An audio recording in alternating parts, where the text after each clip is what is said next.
Hello and welcome to Israel Update, Israeli news from a Christian perspective in just 5 minutes. I am Sagi Cohen reporting to you from Tel Aviv, Israel. In headlines, Prime Minister Netanyahu believes that the current negotiations with Iran over their nuclear program will enable them to build nuclear weapons. This is a great threat to Israel, as Iranian Supreme Leader Ayatollah Ali Khamenei has called for the destruction of Israel, stating that the barbaric Jewish state has no cure but to be annihilated.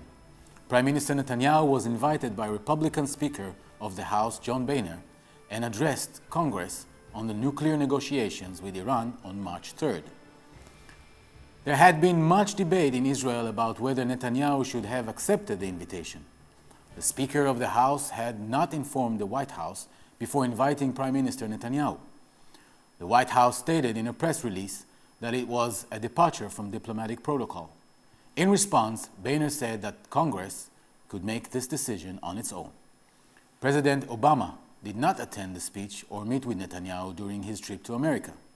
Let's take a moment to see what President Obama had to say about Netanyahu's visit and speech to Congress in a news conference held just days ago. With respect to Prime Minister Netanyahu, as I've said before, I talk to him all the time. Our teams constantly coordinate. We have a practice of not meeting with leaders right before their elections, 2 weeks before their elections. This isn't a relationship founded on affinity between the Labor Party and the Democratic Party or Likud and the Republican Party. This is the U.S.-Israeli relationship. The way to preserve that is to make sure that it doesn't get clouded with what could be perceived as partisan politics. Whether that's accurate or not, that is a potential perception. As you just saw, President Obama said during his news conference that the administration did not want to give even the appearance of interfering in the upcoming elections in Israel. That's odd, because Haaretz, one of Israel's leading news organizations, reports that President Obama has sent Jeremy Bird, his campaign's national field director, to spearhead the campaign group V15 against Prime Minister Netanyahu in the same election he claims he does not want to influence in any way. The U.S. State Department is funding an Israeli political NGO called One Voice. One Voice shares an office in Tel Aviv, Israel, with V15, the same group that President Obama sent his national field director Jeremy Bird to head up.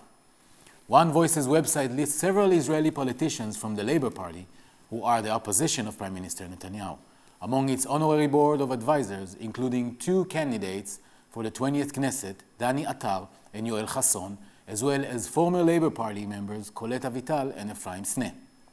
The Labor Party states it has no ties to V15 and President Obama's National Field Director Jeremy Bird, who are campaigning to get them into office. While One Voice claims that the money it has received from the State Department was not used to fund V15, U.S. Senator Ted Cruz and U.S. Representative Lee Zeldin suspect otherwise and have asked Secretary of State John Kerry to provide evidence that U.S. taxpayer money is not being used to influence the outcome of the upcoming Israeli election. Head of the Labor Party Yitzhak Herzog, who is campaigning against Prime Minister Netanyahu, has made it abundantly clear that he wants a 2-state solution for Israel, something that the Obama administration also adamantly promotes. It's important as followers of Yeshua to know what God thinks about dividing up the land of Israel. In Joel chapter 3, verses 1 and 2, it says, "For behold, in those days and at that time, when I bring back the captives of Judah and Jerusalem, I will also gather all nations and bring them down to the valley of Jehoshaphat, and I will enter into judgment with them there on account of my people, my heritage Israel, whom they have scattered among the nations. They have also divided up my land." In the following verses, God goes to speak about the punishment that he will dole out for the nations that divide Israel. We want you to be aware of the direction the current administration in America is trying to push Israel, and we ask you to please be in prayer for the upcoming elections and the future of God's land. For more information about news relating to Israel, please go to trumpetofsalvation.org/news.